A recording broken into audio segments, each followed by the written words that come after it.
Hello friends, welcome to my channel तैयारी ओपीडिया, जहां हम आपको कराते हैं डेली करंट अफेयर। तो आज है 15 जून। तो आज हम करने वाले हैं 15 जून के करंट अफेयर, जो आपके आने वाले हर एक एग्जाम में बहुत ही इंपॉर्टेंट है। तो आप इसे ध्यान से करिएगा। चलिए चलते हैं, पहला क्वेश्चन स्टार्ट करते हैं। हाल ही में 6 जून को बिम्स्टेक ने अपनी कौन सी वर्षगांठ मनाई है? तो यह मनाई है अपनी 25वीं वर्षगांठ मनाई है। तो यह क्वेश्चन आपके आने वाले एग्जाम के लिए इंपॉर्टेंट हो सकता है कि बिम्स्टेक ने अपनी कौन सी वर्षगांठ मनाई है। तो यह 25वीं वर्षगांठ मनाई है। किस तारीख को? तो 6 जून को मनाई है। निम्नलिखित में से किस एशियाई देश ने भांग को अपराध से मुक्त कर दिया है तथा प्रतिबंध हटाने वाला पहला एशियाई देश बन गया है? यह क्वेश्चन भी बहुत ही इंपॉर्टेंट है। तो यह बन गया है थाईलैंड, जो भांग को अपराध से मुक्त कर दिया गया है और उस पर प्रतिबंध भी हटा दिया गया है। यह पहला एशियाई देश बन चुका है। वह कौन है? थाईलैंड। चलिए चलते हैं नेक्स्ट क्वेश्चन पर।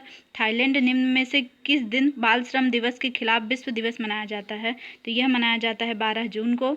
चलिए चलते हैं नेक्स्ट क्वेश्चन पर। भारत और निम्न में से किस देश के बीच 5 जून से 16 जून 2022 तक एक संयुक्त सैन्य प्रशिक्षण अभ्यास पुर संप्रीति एक्स का आयोजन किया जा रहा है? ये क्वेश्चन आपके लिए एग्जाम के लिए बहुत ही इंपॉर्टेंट है कि 5 जून से 16 जून तक कौन सा संयुक्त सैन्य प्रशिक्षण अभ्यास, उसका नाम आपको याद रखना है। वह किसके द्वारा आयोजन हो रहा है? वह आयोजन हो रहा है बांग्लादेश के द्वारा। चलिए चलते हैं नेक्स्ट क्वेश्चन पर। बांग्लादेश ने हाल ही में विश्व प्रत्यायन दिवस कब मनाया था? तो बांग्लादेश ने 9 तारीख को विश्व प्रत्यायन दिवस मनाया था। चलिए चलते हैं नेक्स्ट क्वेश्चन पर। विश्व खाद्य सुरक्षा दिवस हाल ही में किस दिन मनाया गया? तो विश्व खाद्य सुरक्षा दिवस यह मनाया गया है 7 जून को। चलिए चलते हैं नेक्स्ट क्वेश्चन पर। विश्व महासागर दिवस हाल ही में किस दिन मनाया गया? तो यह मनाया गया है 8 जून को। विश्व महासागर दिवस, खाद्य सुरक्षा दिवस, ये सारे जितने भी डेज हैं आपको बहुत ही अच्छे से याद रखना पड़ेगा, क्योंकि एग्जाम में कोई भी डेज आपसे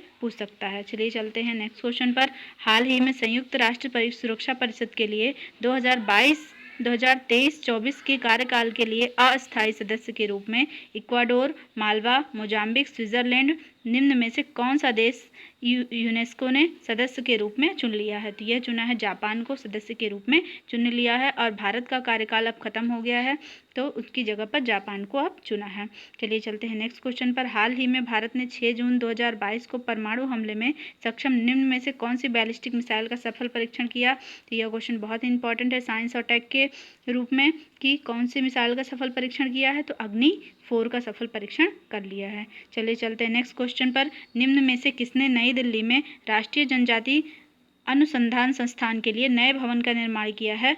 यह गृह मंत्री अमित शाह जी ने नए भवन का निर्माण किया है। नई दिल्ली में राष्ट्रीय जनजाति अनुसंधान संस्थान का नए भवन का निर्माण कर दिया है। चलिए चलते हैं, कुछ इंपॉर्टेंट तथ्य जान लेते हैं जो आपके आने वाले एग्जाम के लिए इंपॉर्टेंट है। चलिए चलते हैं, पहला पॉइंट देखते हैं। ओमनी कार्ड पूरे भारत में सभी एटीएम से नगद निकासी शुरू करने वाला पहला आरबीआई लाइसेंस प्राप्त पीपीआई बन चुका है। तो इस भुगतान के द्वारा क्या होगा? भुगतान समाधान प्रदाता ओमनी कार्ड ने घोषणा की है कि वह देश भर में किसी भी एटीएम से रुपए संचालित कार्ड का उपयोग करके नगद निकासी शुरू करने वाला पहला आरबीआई लाइसेंस प्राप्त प्रीपेड भुगतान साधन बन चुका है। तो यह कौन बन चुका है? Omni card. चलिए चलते हैं नेक्स्ट पॉइंट पर। लंबी दूरी की दौड़ के जो दिग्गज थे हरिचंद का निधन हो गया है, जिन्होंने क्या हासिल किया है अपने जीवन में? 2 बार के ओलंपिक और 2 बार के एशियाई खेलों में स्वर्ण पदक विजेता रह चुके हैं। ये लंबी दूरी के महान खिलाड़ी थे जिनका जालंधर में निधन हो गया है। वह कितने वर्ष के थे? 69 ईयर्स ओल्ड थे। चलिए चलते हैं नेक्स्ट पॉइंट पर। बेंगलुरु में भारत का पहला केंद्रीकृत एसी रेलवे टर्मिनल स्टेशन शुरू किया गया है। पहला एसी रेलवे टर्मिनल स्टेशन कहाँ शुरू किया गया है भारत का? तो यह भी क्वेश्चन बहुत ही इंपॉर्टेंट बन सकता है। यह बेंगलुरु में शुरू हुआ है। चलिए इसके कुछ पॉइंट्स जान लेते हैं। कर्नाटक की राजधानी बेंगलुरु में ultra luxury sir M Visvesvaraya railway terminal को चालू कर दिया गया, जिसमें किसके नाम से वो पड़ा है वो भी याद रखना है आपको। तो sir M Visvesvaraya railway terminal इनके नाम से पड़ा है। और एर्नाकुलम साप्ताहिक एक्सप्रेस ने इस विशेष अवसर को चिन्हित करने के लिए स्टेशन को पार किया। रेलवे अधिकारियों के मुताबिक वाताकुलिन एसएमवी रेलवे टर्मिनल 314 करोड़ रुपए के प्रोजेक्ट से बना है। इसमें सोलर रूफटॉप पैनल और रेन वाटर हार्वेस्टिंग मैकेनिज्म, सारे नई नई टेक्नोलॉजियों का उपयोग किया गया है इसमें। चलिए चलते हैं नेक्स्ट पॉइंट पर। ये कहाँ बना है ये भी आपको याद रखना है, और ये किसके नाम से पड़ा है वो आपको याद रखना है, और ज़्यादा कुछ इसमें याद रखने की ज़रूरत नहीं है। चलिए चलते हैं नेक्स्ट पॉइंट पर।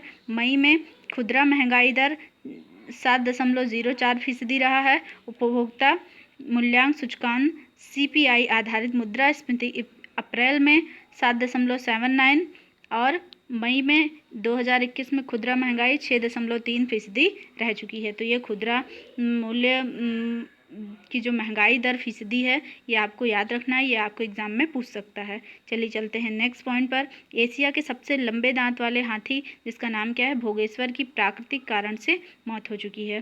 तो जो सबसे लंबे दांत वाला हाथी था जिसका नाम भोगेश्वर था, उसका किन्हीं कारणों के कारण उसकी मौत हो चुकी है। चलिए चलते हैं नेक्स्ट क्वेश्चन पर। भारत ने दक्षिण अफ्रीका और नामीबिया के चीतों के साथ समझौते को अंतिम रूप दिया। कई दिनों से यह समझौता हो रहा था दक्षिण अफ्रीका और नामीबिया के साथ, लेकिन वह नहीं हो पाया। अब जाके वह संभव हो पाया है। तो दक्षिण अफ्रीका से 12 चीते और नामीबिया से 8 चीते। ये कई वर्षों के बाद और भी चीते लाए जा सकते हैं, लेकिन अभी तो फिलहाल इतने ही चीते आ रहे हैं जो मध्य प्रदेश के पूना जो जंगल है वहाँ पे छोड़े जाएंगे, और उनकी सुविधाओं का अधिकतर ख्याल रखा जाएगा, जो 10 वर्ग किलोमीटर में तैयार किया जाएगा। तो ये थे आज के करंट अफेयर जो आपके आने वाले एग्ज़ाम के लिए बहुत इंपॉर्टेंट है। यदि आपको हमारा करंट अफेयर और हमारा प्रयास पसंद आए तो हमारे चैनल को सब्सक्राइब कीजिए, और नोटिफिकेशन जिससे आपको मिलती रहे हमारी आने वाली हर एक वीडियो के लिए। और हम डेली करंट अफेयर अपलोड करते हैं जिससे आपको आने वाले एग्ज़ाम में ज़्यादा मुश्किलों का सामना न करना पड़े। तो अगर आपको हमारी PDF चाहिए आगे रिवाइज़ करने के लिए, इसीलिए हम काफ़ी कम कंटेंट रखते हैं कि आपको रिवाइज़ करने में काफ़ी आसानी हो जाए। और प्रैक्टिस वाइज क्वेश्चन भी कभी कभी हमारे क्वेश्चन दोबारा रिपीट इसलिए करते हैं कि आपको ध्यान में वो क्वेश्चन रिपीटेड टाइम रिवीजन उसका होता रहे। तो आपको हमारा करंट अफेयर कैसा लगा है आप हमें कमेंट बॉक्स में लिखकर बताएं। यदि आपको हमारे करंट अफेयर में और कुछ बदलाव या सुधार चाहिए तो आप हमें कमेंट बॉक्स में लिख कर ज़रूर बताएं। धन्यवाद।